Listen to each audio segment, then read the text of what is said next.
Hello everyone, welcome to Redmen TV and welcome to the Around the League podcast. Today with me, Ross Chanley, joined by Bailey. Hello. Because birthday boy Ben is busy.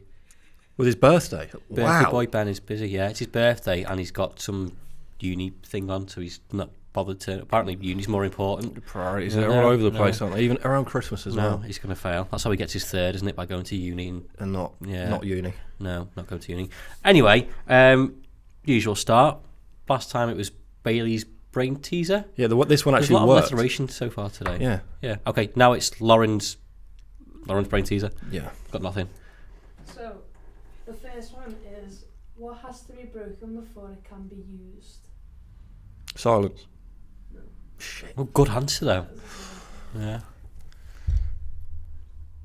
A fire alarm. No. Oh, that's a really good shit. That's like unorthodox. Yeah. We'll come back to that then. A promise? No. A hymen. No. Okay, too far. Might have to cut that out. Explicit. A what? Just say it, Amy. I was thinking fortune cookie. No. Of course you are. We were on the same level at Yeah. some point there, thinking it outside the You box. got a hint. Yeah. It's a food. Oh, fuck. I feel stupid. Coconut? No. It has to be broken before it can be used. Yeah. An egg? Yeah. Oh. Do you want another one? No. Yeah. No, I want another No. one, Ross. I'm disappointed. Okay, go on then. Jimmy's mother had 3 children. Oh no, what have I got myself The into? first was called April. The second was called May. What was the name of the third? Do you? No. Wait, what was the first part? Jimmy's mother had 3 children. The first was called Jimmy. Jimmy? Yeah. Yeah. See, just make sure we never get her on the podcast because No. this will be a Right, 30-minute go on. segment. Third and final one, then we'll discuss around the league. Yeah. That's what the podcast is called. What begins with T, ends with T, and has T in it? I nearly said... Teat. I was going to say twat, but... Well, I have no idea. My mind's not working today. Yeah. Mind blown. Yeah, go on. You have done. You've done what you've meant to do, and you've blown our minds. Yeah. So please enlighten us. I'll tell you now. Yeah. A teapot. Ah. 2 words. What have we got? This is like the worst live studio audience you could ever ask for. Right, around the league, Bailey. Yes. We will go through the results in a second. No problem. But unfortunately, something happened on Saturday tea time, and I don't think you can go unnoticed. It's been everywhere in the media. Yeah. That's of course the Raheem Sterling incident. So, first of all, I think we can all agree in this room that it's an absolute disgrace what Disgusting. happened. You don't have to be a professional lip reader to work out what the prick said. Yeah. My thoughts on this are Chelsea need to make an example out of that person. Yeah. I'm not sure what's in their remit, what they can do, bar banning him. And you can't tar a whole fan base with that, but they've obviously got previous Chelsea that have done it before. I remember that I said comes to mind the train situation. Yeah, wasn't in it? Paris when they were pushing that guy off there. And again, we know it's not every Chelsea fan. What do you think needs to be done to prevent this, and can it be prevented? I'm sick of the whole give them a lifetime ban, blah blah blah, kick them out of football because it's deeper than that, isn't it? If you can go to a game and it wasn't just one man, was it? It was five or six. He's been highlighted. This one man that was highlighted. Obviously, you can stand 10 yards away from someone and scream that much abuse at someone. It goes deeper than just football at that point. You've got clearly some agenda or something wrong with you that needs to be addressed, whether that be by the police, whether it be by the hospital, because it's to have that ingrained in your head as that's your go-to to put somebody off, and that is just your natural sort of. So it's just your mindset. Yeah. It's banning someone from football. It's football needs to stand for more than that, because it's not, like I said, it's not. This doesn't revolve around football. This is an issue that's happening with Raheem Sterling repeatedly now, and black players in football in general now. And I think if Chelsea, because they're with a team that's got a history for it, which is a shame, but for them to really put their foot down and set an example now and maybe go further than a ban, I think that could be massive for the Premier League and just football in general. Yeah, but that fella is so ignorant and so thick. Yeah. He's on the front row. Sterling's right in front of him. Plain as day, cameras on him. Yeah, exactly. How the fuck are you not going to recognise what's going on? But like I said, that's his attitude and that's his mindset. Yeah. he obviously doesn't care, and that's what his thoughts are. Never mind what he's actually said. Yeah. To be that open about it, I think it's completely disgusting. You alluded to it there about Raheem Sterling. I put on the notes, poor Sterling. There was a comment or a tweet that was put out by someone that said, this was all started by Liverpool fans and stuff, and I think, like, again, you can't tar every fan base or whatever. No. Every fan in a fan base. But I was pissed off with Sterling when he left because I'll be honest, I was bitter and pissed off that he chose to go to Man City, given the platform he was given at Liverpool, the quality player that he was, and he kind of, in my mindset, probably being quite naive about it, thought he's gone to go and chase money. Well, he clearly hasn't, because he's improved as a footballer, even like since last season alone. Absolutely incredible. He's probably what's the word I'm looking for? A star for so many kids. Oh, an icon. An icon for kids, an icon for where he's come from, his background, what he's done for his family, even for the minority of black people. Yet he gets shot down by the media. So first of all, has this been started by Liverpool fans, do you think? It's ridiculous. I mean, you look at, like you've said, Ross, I mean, it's anything that can happen. I mean, we were in a time where we'd lost Suarez, Sterling was our sort of last big hope player, and City come in, they've got the money, they offered 50 and he took it, and at that time it was like it was harder to take because of the things that had happened prior to the summer, but it was football. Again, this is where I'm trying to tie the line between football and bigger than football. And that was purely, you see a player go to a rivalry, because we knew we'd probably kick on. I mean, he was doing really well there. It took him a while, but since Guardiola's come in, his ceiling's massive. He's been fantastic. But you then look at sort of the difference between Sterling leaving a football club and then Sterling then, for some reason, being portrayed by the media as just, I don't know what it is. It's like a scapegoat almost. It's like he's literally hounded for 2 years now, going on 2 years. I mean, there was a thread on Twitter, and it was literally pulling up every single thing that Raheem Sterling had done, from going out for breakfast after the player awards, and any time that the media can get an article out about Sterling, they will.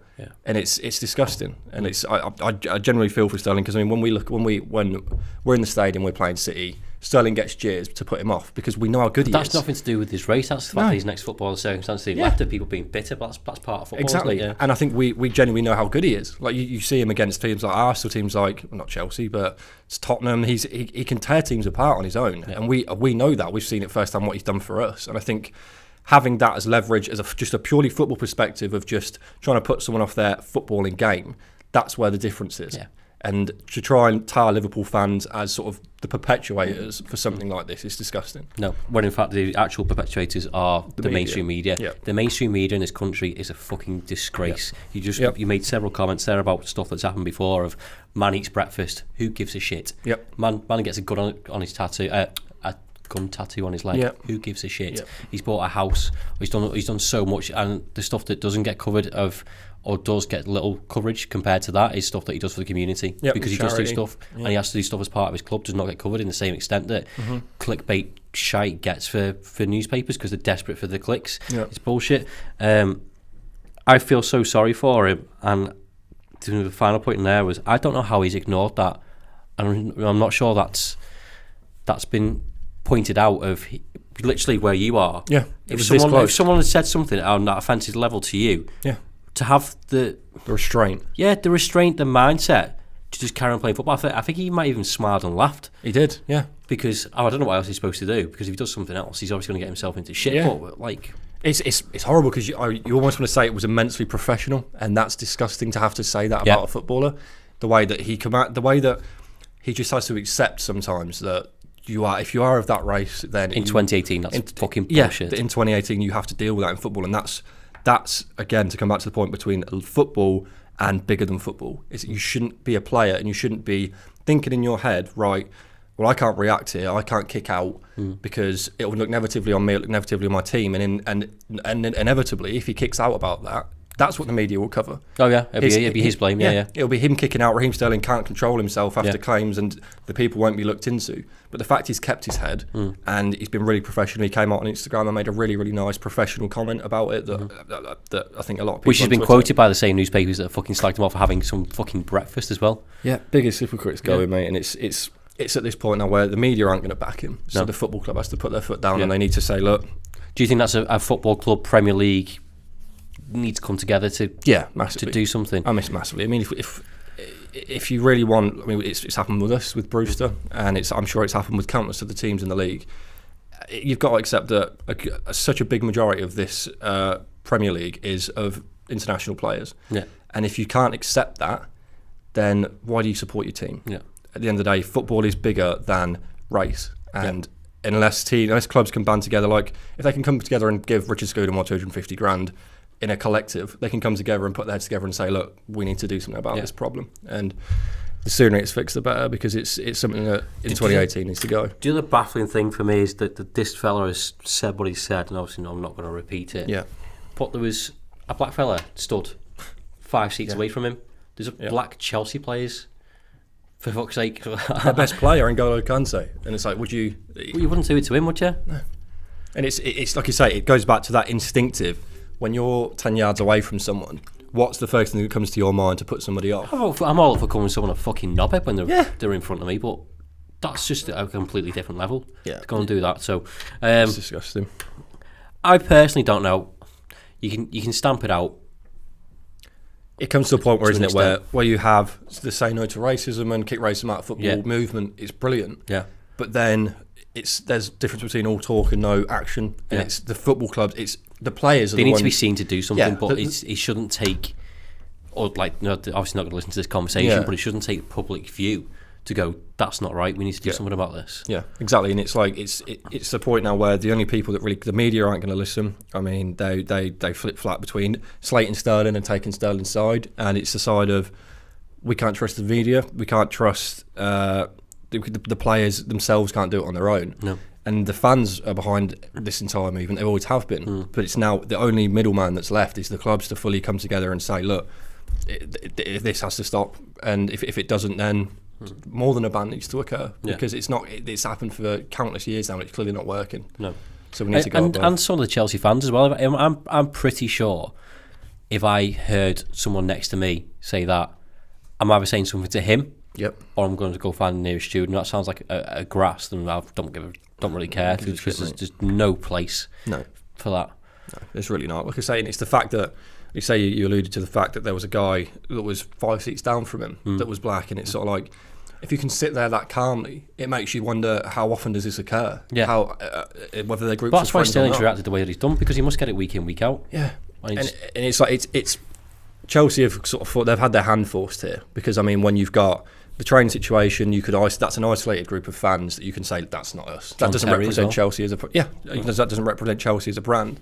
This is people in your stadium, in the place that you are supposed to represent your footballing community, and by you not taking a step forward more than just a ban and saying, look, this is the last time we're getting done for this. This is the last time we should be negatively associated with this sort of an issue. Otherwise, Chelsea, in my eyes, are going to hold this negative sort of persona that they've generated for themselves over the last number of years, and it's really sad. And I really hope that we see something for Sterling, and I hope he gets some sort of, what's not the word reward, but recognition. Recognition, that's the one. So for coming out and saying, look, doing it the mature way, in the way that he shouldn't have to do, but he's forced to do as a footballer, and then hopefully we can move on from this and hopefully get somewhere in football that we never see an incident like this again. There was an incident the other week, wasn't there? Where was it Arsenal when someone banana was thrown at Aubameyang? Yeah, and this is within a week apart. Yeah. It's disgraceful. Like you said, credit to Raheem Sterling. It's just a real shame. It also highlights about a positive thing for social media, and not the incident itself, but the fact that it went viral and everyone's seen it has highlighted what an actual disgrace it is. So, yeah, absolutely. So credit to Raheem Sterling. So we'll move on. Results we'll go through. Yep, cool. Liverpool 4, Bournemouth 0. Look at that right at the top. Arsenal win again. They're on a fine form. I have on the agenda just split off and put the table underneath. So oh, Ben doesn't do this shit, does he? No, he really doesn't. Burnley finally won a game as well. Brighton Hove Albion. I've got a mate who's a Burnley fan. And he's dice out for some reason. Oh, really? Cardiff 1, Southampton 0. Southampton are shit. Yep. Man United 4, Fulham 1, which we'll come to in a second. Is our next one. West Ham 3, Crystal Palace 2, Chelsea 2, Man City 0. And Leicester 0, Tottenham 2. Yes. Going to start with Man United. I don't know what you saw from the weekend. Yeah, I saw most of the game. They played decent football. They scored more than one goal. They looked like they wanted to attack the goal. Mark Goldbridge lost his shit. It's so hard to not be sort of patriotic about this, isn't it? Because it's talking about Man United, like you should talk about Man United, but so far away from what Man United are. Yeah, exactly. You know what I mean? And I mean, they played. Lukaku scored, which is the first shock. That's how shit Fulham are. Yeah, I mean, did you see it for his goal? Yeah. I mean, he drags. Ball comes out wide, cuts the ball back in the box, and the Lukaku and 3 other players have broken their line before they've even seen the ball come in. Yeah. The Fulham can't defend categorically. No. But no, I think United played really good football. Ashley Young's first goal was brilliant. First goal at Old Trafford for over 2 years. Wow, Yeah. look at that. That's how bad Fulham are. I think every point we make, we need to reiterate how bad Fulham are. Well, they conceded a lot of goals, Fulham, the most in the league so far, the bottom of the table. Yep. They're struggling, which kind of highlights that it's not that good a win for Manchester United, or is it? Or is it something they need? Because, again... It was Ranieri and Mourinho have got a bit of a spat sort of thing, don't they? Oh, have they? Yeah, they Minus 24 goal difference they're on. Yeah, it's terrible. I mean, 9 points. What's the spat? I mean, they've had, since he's been at Leicester, I think they've had a little bit of I think it goes back to when they were managers back in Spain, but I know they've got a bit of a mini feud that gets sort of built up. And like I say, Mourinho was pumped for this one. Yeah, and to be honest, it was a case of, for me, why matter? Like, I think him coming into that team, I've got a lot of friends that are big United fans, and they've got a lot of midfielders, haven't they? And you don't hear anything of who's the fellow they bought in the summer, Fred. Yeah, he hasn't played. He was bought to unlock Pogba. He wasn't he? That's the thing. He's like, you don't see him playing. Everyone was like jizzing when he signed. Yeah. Like, don't hear his name. I don't hear Alexis Sanchez week in week out like you used to when he was at Arsenal. Yeah.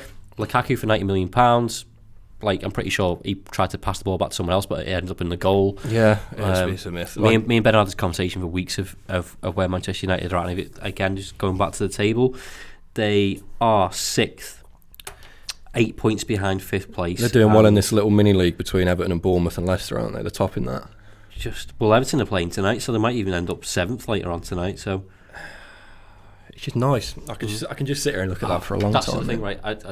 I'm a fan of Goldbridge. Yeah. Guilty pleasure. Yeah. 2 things that he said is, don't be deceived. We've just played Fulham, who are shit. So don't get carried away.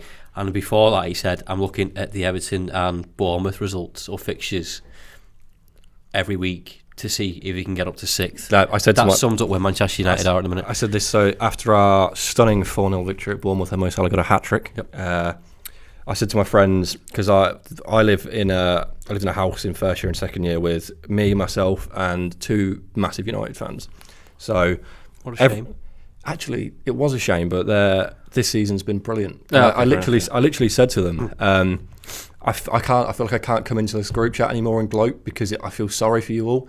And literally said, it's it has literally become a case of we'll leapfrog Bournemouth now, because they are literally focused on this mini league. That is their level this season, and it's crazy, isn't it? That we just, and that's what I mean. It's come to the point with me as a Liverpool fan that I don't get a rise out of them anymore because they've just accepted defeat. Yeah. They've turned into basically what Liverpool are in the 90s, and they're thinking, like, I don't know, Mourinho's talking about getting 4th place, and I don't see any signs. No. Only because, well, the way that they're playing, Everton are playing decent football at the minute, and then you look at Arsenal, Chelsea, Spurs, City, and us. There's no way I don't think they'll get 6th, let alone 4th, mate. I think the way Everton are playing, I mean, credit to them. I mean, it pays you to say, but when we saw them at this, it'll be interesting to see them at Anfield. Obviously, having the 2 comparisons a couple of weeks apart, but Everton gave us a really good game. Yeah. I mean, if United can come there and do the same, but it's a different style of story, isn't it? When you've got when it's a Liverpool United derby, the sort of form goes out the window, doesn't it? Yeah, we're going to come on to that in a bit. Where do you sit with the Mourinho debate then? Because there's more rumours at the weekend that he was getting replaced. I'm not sure where from. I don't know. I haven't made it up because I did see it. Mm-hmm. But there was some debate around his pay packet. So we just discussed there about them getting top 4. Mm-hmm. Would you get rid of him now, change the atmosphere around the club, around him, and get someone else in and take the hit? Or would you risk finishing 6th or 7th and getting rid of him in the summer? Or the other debate was, I think I might even be on fucking TalkSport, so forgive me for watching that. Pogba is the other debate, and Pogba seems to be the big problem in the dressing room, or between Mourinho and Pogba, and the egos are clashing. He's having these little digs in press conferences, and everyone's going, that's aimed at Pogba. Yeah, Mourinho for me, I think he's bad news. I mean, it's literally the same group chat that my United fans are in, and he literally, I think it was after their last Champions League defeat, and there he comes into the group chat and he's like, I'm done. Like, I'm officially, I've backed the manager for so long now, and I can't deal with this performance anymore, because I think it was the game that he threw the bottles at the floor. Okay, yeah. So, and he was like, the persona that he brings around the club is baffling. Like, he doesn't know whether to stick up for his players, doesn't know whether to have a go at his players in the press. He doesn't know. I don't think the guy knows himself where his head's at. No. I think he doesn't know his best team either. He doesn't know his best team. He doesn't know how to play football anymore. He's 10 years out of date, that guy. Yeah. And he's literally looking at himself and he's going, right, well, I could play really badly and get a payout, or I can try and do really well and get a contract extension and try and get the team back into where they're going. But the team is lost. Yeah. Like, it's to the point now where it could literally go either way. But for me, I said to my friend, this was about 8 weeks ago, that they should have got rid then. I mean, you either get rid early, give someone time to assess the squad, maybe replace in January if they've got the backing of the Glazers. Fulham have done. Yeah, like Fulham have done.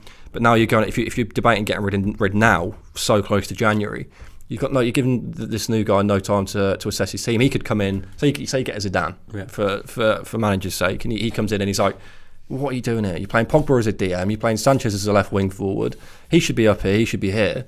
And you don't even have to buy anyone. Yeah. Because the team's fine, it's just not been utilised properly. So it's the mentality and the psychology behind Mourinho, which a baffling guy. I'm pretty sure we do this every week. I used to have so much respect for the guy when he was like first at Chelsea, and he had an influx of money and stuff, but he was winning stuff. And he went into Milan. Well, Porto won stuff, Chelsea won stuff, Inter Milan won stuff, Real Madrid won stuff, and you're thinking, Jesus Christ, he knows what he's doing. Yeah.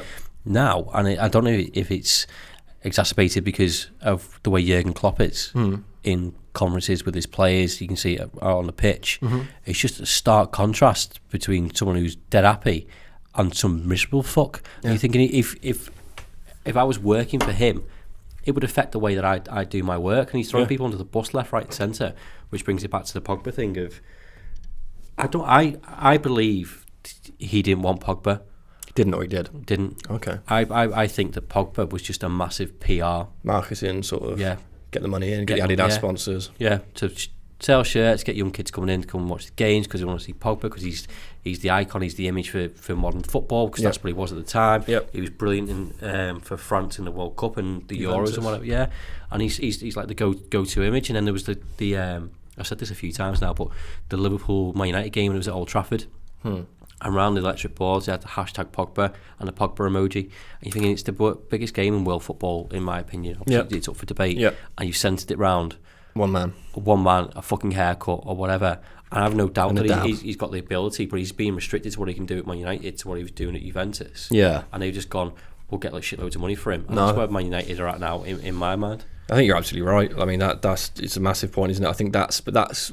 I think part and parcel of Manchester United. I mean, they're not. We don't tar Manchester United and Manchester City with the same brush monetarily, but they're both on a similar wavelength in terms of funds available.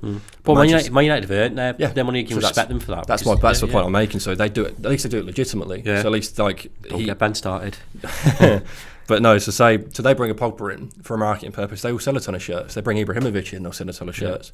Lukaku will sell shirts. I mean, going back to even like your Schweinsteigers, your Di Marias, they will bring names in that even if they don't fit the system, they'll make the money back on them whether they play well or not. Alexis Sanchez, probably another one. Exactly, Alexis Sanchez. The way that club is run is brilliant in terms of a market and a PR exercise, like you've just said. The way it's run in a football perspective is terrible, because I mean, you've got the Glazers and I forget the guy that's heading their transfers. That's the one, and that want one thing. You've got Mourinho that wants one thing, and the team probably wants somewhere in the middle. Yeah, and the fans want the same thing. And the fans are up shit creek. What do they want? Yeah. They're all. You look on Twitter, it's Mourinho out. It's gone Wenger all over again. Yeah. It's a club divided, fighting over their own club. It's mental, and it's for me, it's much deeper than Pogba, because I mean, you look at you could go through that team and go like, well, they all probably play at an average of a 5, and then you look at the ceilings, and it's sort of like, well, Pogba will play between a 5 and a 9 every week, and then Lukaku will probably play, well, I discounted the last few games, between a 4 and an 8. And then you've got players like Sanchez that will play between a 4 and a 6. I don't know if Sanchez gets a game half the time. No. That's the problem. But it's in terms of that's their ceiling should be here, and they've come into a system that I think is archaic, and I think that's Mourinho's biggest criticism. And I think he's all of football know that. Like say you go back to 2008 Mourinho, between 2004 and 2008 Mourinho, when his team was the team. I used to hate going to play Chelsea because you knew you'd be lucky to score, let alone win. When he had that Czech Aspilicueta sort of Aspilicueta Czech, who's the right back that was really good? No idea. Whose name I really liked him, but Jeremy. Yeah. Czech, Jeremy, Bob, Brendan. Yeah. No, but back when he had Jeremy that. was a fucking footballer. He was at Real Madrid, then went to Chelsea, and he was at right back. No, Ivanovic. Okay. Ivanovic is going on. Okay, I'm going way back. Yeah. Okay. No. So when it was Ivanovic, Terry, sort of that, Ashley Cole, that awesome defence that everybody knew that was sort of impassable, and his defensive football worked. Yeah. Because that's the way football was then. You built from the back and you went on with there. Modern football is the opposite. I mean, they've got the market and the PR perfect. They do it better than anyone else. Yeah. The football hasn't followed. No. And I mean, you look at Guardiola, you look at Klopp, you look at Sarri, you look at Pochettino. All of them play fluid, attacking football. And look where they are in the league. And look what speaks for itself. And then you look at a man that's got the players. He doesn't know how to use his players. No. I mean, you can argue, he needs a centre back desperately. But when you're playing Lindelof, Matic as centre backs, he bought Lindelof and he bought Eric Bailly. Yeah, and he's debating shipping Bailly out. Yeah. And but then he used him as a scapegoat when he don't have a good game. But then he also doesn't develop youth. No. Either. I know he's got Scott McTominay in there who keeps rewarding like the best player that they've got. Because it's sort of a reward for himself. Yeah, exactly. We take credit for himself when it goes good. Yeah. You could literally talk about United for ages because it's. Yeah, I'm pretty sure we do this every week. It's a literal Pandora's box. Right, well, fuck them then. It's their own fault. It's actually feed them rice. Yeah. Should look at this not through red tinted glasses, but but yeah. Is there a title challenge on Bailey? It can't go unnoticed. There's a new team at the top of the table. Lauren, do you know who it is? Some random team. Random team. Very anyone? I think they're playing. They're in Merseyside. It won't be Everton. No, it won't be Everton because they lost to the other team to Merseyside. Yeah. I think it's Liverpool. Right? Oh shit! It is. Yeah. Yeah. Liverpool are top of the league. We're all very happy in here. Yep. I did try to do that without red-tinted glasses, but fuck it. It'll be fine. Bar Liverpool, and it doesn't get discussed enough because everyone keeps talking about Liverpool, Man City, and I don't think, in the context of things, there's Spurs, Chelsea, Arsenal that are that far behind. Nope. 7 points in the grand scheme of things, well, 8 points even, is not a lot, given that there's so many fixtures between now and, say, January, or the first week in January. That could easily turn around. Liverpool have gained 9 points in a week. Yep. Massive. So we're nearly halfway through the season. So I want to break it down to. Okay. Actually, no, we'll just do the title for now. Okay. Who in your mind now? Because you can start to get a shape for what competitions people are in, the state of the squads. Who do you think is in the conversation? Is it just Liverpool, City, or is there more to it than that? Because in my mind, I'll just throw this at you. Yeah, go for it. Chelsea. Most of that Chelsea squad won the title. Yep. 2 seasons ago. Yep.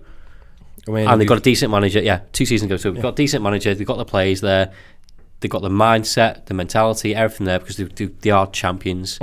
In my mind, they're easily in that conversation. Maybe not Spurs, not so much because they didn't reinforce in the summer. But I'd be interested to see what you think. It's mental for me because this is exactly how I'd love the league to pan out. Because you go back, I'm so tired of it being like the last season was just boring. It was so boring. It was done by now, wasn't it? It was done, and I wasn't interested in watching any football. I mean, we were the only teams that beat City, so it was like we watch us anyway. So there was no extra joy from watching anybody else. And I mean, like you said, I think Chelsea.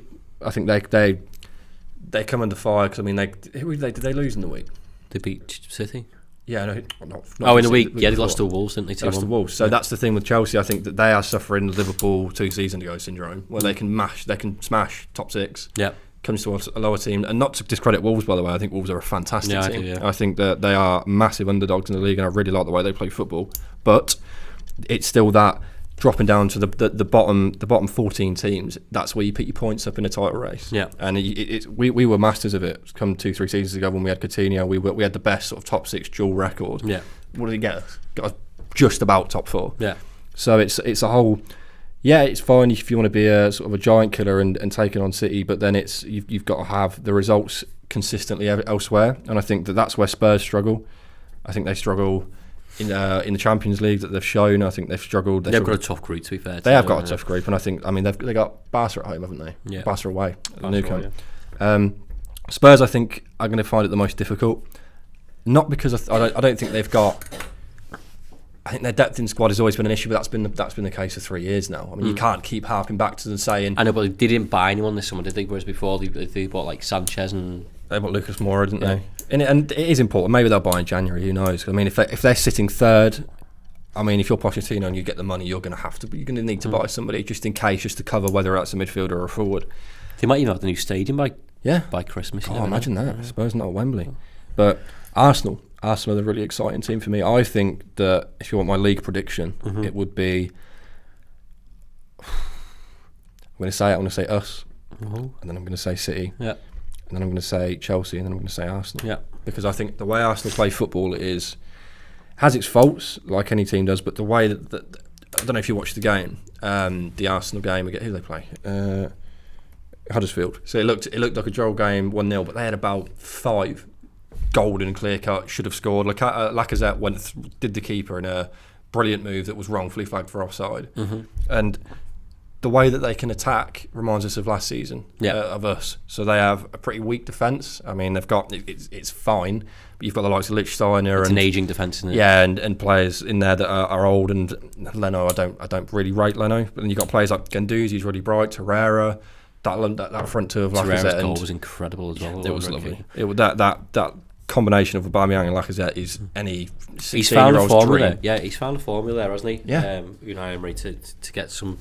But that's a team that any manager could have come into and been like, oh my, what a gold mine. Imagine having Lacazette and Aubameyang at your disposal. Like whether you've got a back of whether you've got a sort of a 4 escort of a back, you've got exactly where we were. Yeah, Matip loving at the back and Manny Self-Mean up front. And that's where I think Arsenal can do it. I think that if we did it, I think they've easily got a fantastic front 3 or 4 and a very strong enough midfield to do it. So I think Spurs and of course Man United lose out.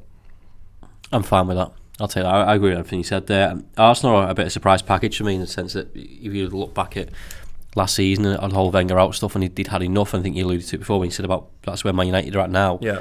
To turn it round so quickly and he hasn't really bought anyone, but like you said, he's found his like golden nugget and going. That's where my team's going to get goals, but like that's my best performing side of the team. Yeah. And he's got a rapport with Lacazette and Aubameyang that they never had last season. No. So what he's done with them, I don't know. And I think they need to overcompensate like we did by firing all cylinders, knowing that they might concede at the back, because in fact Lichtsteiner and Socrates have been pretty decent for me. I like Mustafi, not Mustafi. Who's the Holden? No, Kolasinac. The left back. Yeah. I think he's decent as well. He's a bit aggressive. Like, I think that's what Arsenal need, and that's what Man United don't have as well. Actually, every time I look at their defence, I just think you're not Man United quality defenders. United have got a hole this big, a Virgil van Dijk size hole that they should have taken when they had the chance, and they won't get a centre back like that. The closest thing they could get to that is a Koulibaly, sort of a player that can come in and but if you're an outside player, like we said, not going to get him. I'll tell you for a fact. I mean, who is enticed? Harry Maguire turned him down. He plays for Leicester. £75 million Harry Maguire, and he still said no, and that speaks volumes to the way you play. You can offer all the kit deals and all the brand deals and all of this is what we're going to do for your personal image all you want. If you can't play football, no one's going to want to play for you. No, and that's the difference between Manchester United and Arsenal, is that Arsenal both of them had terrible defences last season. And although what's Arsenal's manager's name? I forgot. Unai Emery. Emery came in and he's like, okay, I can't go and buy that one man that's going to sort of change my whole midfield and my whole defence. He went and got 2 players that are aged but they're very experienced, and he replaced his goalkeeper, and it completely changed the way. It didn't have to change the face of their defence like our Vigil van Dijk has done to us, as one with Alisson. It just had to make it secure. It just had to make the players in front of them confident. Process. Yeah. Whereas Manchester United have instead bought nobody. So as a result, you've seen players like De Gea completely crumble in form, because it's a run-through effect. The way we go on about Van Dijk and Alisson have done wonders for the rest of our team. Imagine what it's like for these players. They've got nobody coming in to sit in front of them, and it must shoot their confidence every game. I would love to live in a parallel universe where Man United don't have De Gea and see where they're at. I mean, we are in the lovely ballpark now of saying Alisson saved us this amount of points in this game. De Gea still does it for them. I know he made a mistake last week, didn't he? Yeah, but it's goalkeepers, isn't it? But it's you go back to last season, the season before, he was literally saving them 17, 18 points a season. I mean, they did a graph of where they should be, and it was like 8th because of his performances. And it's showing now that he's. I mean, if he was on top form and they had a strong defence, they would be nowhere near where they are now. But it just shows. It goes back to the point of I don't think the team believe in the style of play anymore. No, but it's nice to watch, isn't it? It's lovely to watch, and like I say, that's where Arsenal and Manchester United differ. Just a quick word on Man City then. First of all, I know we've spoken about it on other shows, and we said it before. If this time last season the league was done, if you're Man City, what are you thinking about Liverpool being on top? I was going to say breathing down your necks, but being on top and playing. I don't think we've been playing crap, just a different style of football, but not as gung ho as they are. Still getting results, still winning. They're literally every time they win a game, it is literally shit. Like, they are so scared, like, because all the pressure's on them. Yeah, I mean, you have to do it twice in a row is so difficult. But they've been lauded as this greatest team of the Premier League era. This is the greatest team in Europe. I mean, if you're carrying that pressure and you lose into and it's what. So going back to what happened with the final, what happened on the match build-up. So to me, it is so much like in 300, where there's Leonidas and they're attacking Xerxes and his army, and Xerxes is there as this all-powerful god. Sort of, he thinks he's above mankind, and Leonidas throws a spear at him, and it doesn't kill him; it just grazes his cheek, but it shows him that he can bleed, and it shows him that he's human, and he's bewildered. He's like, I'm not this god man that I thought I was, and it's the same with Man City. Manchester City fans were like, how have we lost? How have we lost a City? As if it's not obvious. Like you look at Leon. You don't have a right to win every fucking game. You don't have a right to win every, and that's the sense of entitlement that's come from Manchester City. And it's like, you've got a great team, you've got a great manager, blah blah blah blah. We know it, but at the end of the day, as soon as you're attacked like Leon have, as soon as you attack like Chelsea have, as soon as a team come out and don't respect you the way you think you deserve respect, it completely shows. And they crumbled against Chelsea. And it went to show, like, you look at any Manchester City fan page, I'm not going to promote any of them because they're all terrible. Okay. But you look at any Manchester City fan page, they're all, why Liverpool here? Why won't they just go away? Because they're scared. I saw that, They're just scared because they want to be walking the league because they don't want the pressure. Because that's what they're used to. Yeah, they don't want to be challenged by another football team because they think, we've put enough money into it here, we deserve this. Like, how much money do you have to put in? It's, bottom of the line is, you did walk it last season. But we've invested smartly, we've been patient, and we're ready now. We're really ready to challenge. And I think after the Chelsea game and the way the table looks now, I think they realise it too. Yeah, it's only 16 games in and nothing's been won, but it's far more exciting than last season. So have, even like you said, Spurs, Chelsea, Arsenal, potentially in the mix for it rather than it just being done. It's the way the league should be. Yeah, exactly. It was a bit boring last year, wasn't it? City have the better squad in my mind. But do you think they'll be challenging for more? Because it was last season was the fact they were going to do the quadruple. Is that right? Yeah, they went for the FA Cup, League Cup, Champions League. Yeah, but I mean, me, Lauren, and Andy had a really interesting conversation upstairs. Is when you look at the way they played against Chelsea, so they played Sterling as their striker. Sané was awful. He offered nothing. He got taken off, didn't he? He got taken off. Aguero's injured. That's the crux of the argument we're going to get to. Is I think that, say if they lose another game before January, before we play them, say they lose or they draw another game, and that gap grows just a bit, maybe it grows by a point, 2 points, they're going to have to buy someone in January because they're building their team on a player that is coming from playing really, really good football, and then he gets injured for a while, and then he plays really good football. And you had Jesus, who was, when he first came in, he was a good player, and he sort of got goals for them, but he's not been about lately. He's not doing the goals for Brazil. He's not doing the goals for City. If I was a City fan, I'd be worried, because you can go on about your incredible front three, and it is good on its day, the same as ours is. But the thing is, I don't think that they are prepared for sort of a long-standing spell without Aguero. And No. I think it's mad that, as you just said, that when you're a Liverpool fan and you look at like the fixtures that are coming up, Yeah. you kind of think with a lot of football there, and you kind of plan of like you look at your squad and who you're going to Yeah, play, the and contingency plan for all the you're games, going to isn't drop, but in your own mind as a fan. Yeah. But I never once thought about everyone else is in the same boat. Yeah. The Man City have got 3-4 injuries. The style of football that they play, the press that they play, They missed the form massively. Yeah, exactly. Yeah, so they must be running on legs. Yeah, definitely. I mean, it's Thin like legs. They're running on legs like yeah, everyone else. they are definitely running on Yeah. legs. But they, it goes back to the whole point of I think this was a wake-up call, because I tweeted out that it felt like the league really geared up a level, because I think they took a step back and looked at themselves like, we're not this immortal person that we think we are. And I think it shows. I mean, you talked about, obviously, have they got the legs to challenge on two fronts? Of course, the same way we have. But they've been beaten in Europe. We've been beaten in Europe. They're two different breeds at this Have we been point. beaten in the league? No, Have we they? have not, Ross. It's just off the table. Ooh. No. I mean, it's not actually on that sheet of paper, but I was going to say, I was like, played, goal difference, points. But yes, they lost 2-0 to Chelsea. I'd like to just bring that up. To be fair, the first half they battered Chelsea and got done on against the run of play, Yeah, but which I'm also fine with, by the way. yeah, such as football. I found that hard to watch because I wasn't really cheering for Chelsea because I fucking hate them. It was, because this was funny, because it is literally like, it's such a strange spectacle to watch. Like, just looking at their chants, it's literally like Chelsea against come on City, come on. And it's like two robots fighting each other. There's no personality, no charisma, nothing. It's just sort of like you've pumped shitloads of money into two robots that are like real steel, and you just got two robots fighting. And it's just movie like, references today, Bailey. oh, well, it's like, like if it. you sack Ben off, then you'll get a much better show. I'm just saying. Lauren, anything to say on that? Amy? I'm joking, Ben. I actually, He won't I listen to really this. appreciate He's it. too busy with his multiple jobs and uni and birthday. Selfish prick. Scum. We love you, Ben. Next, then, well, I was going to look ahead to the Christmas fixtures, but then I realised how fucking many fixtures there are between then, so me and Ben will do that next week. Liverpool versus United coming up. So I mentioned it before, for me it's the biggest game in football. Yep. One, how do you see it going? Mourinho's record at Anfield against top six is superb. They always seem to get a result.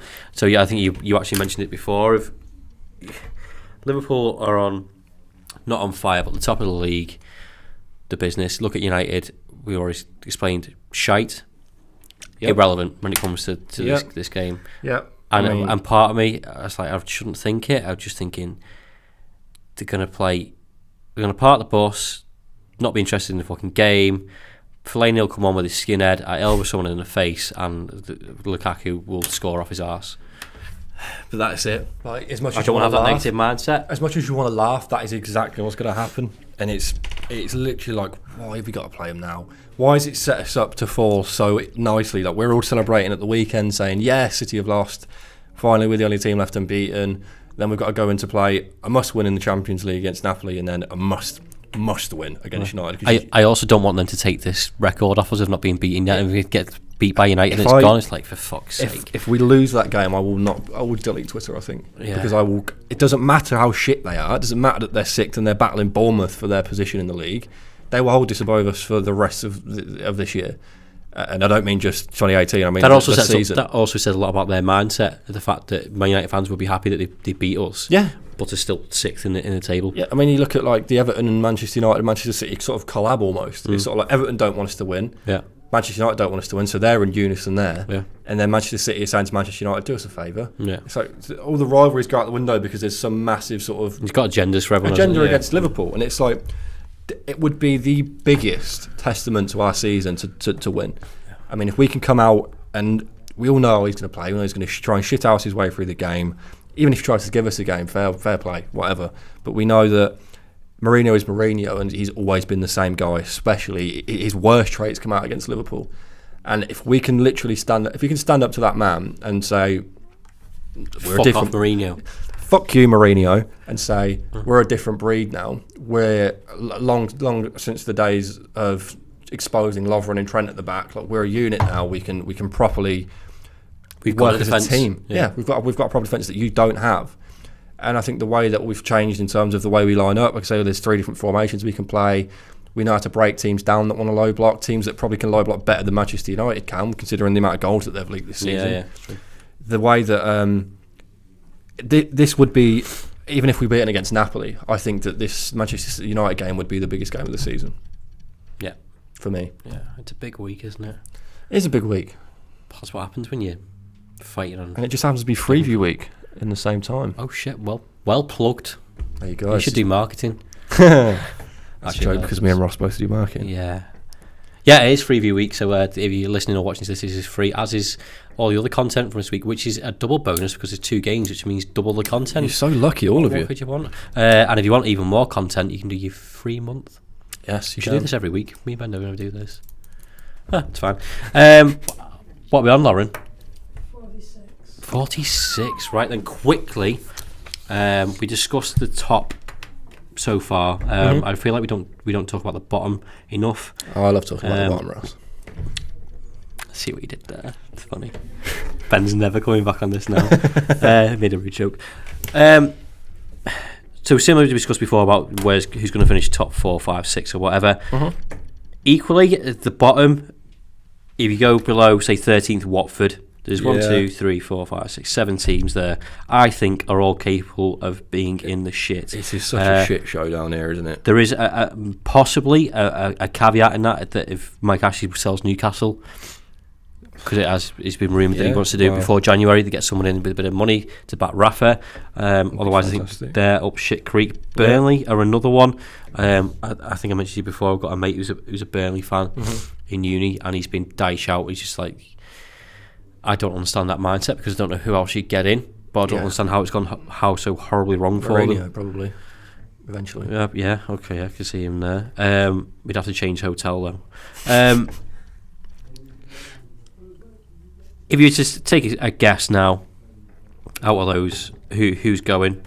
Definitely Fulham. Yeah, I think Fulham's a dead cert. I mean, Fulham have spent a lot of money as well. They spent really £100 million, the same as Wolves.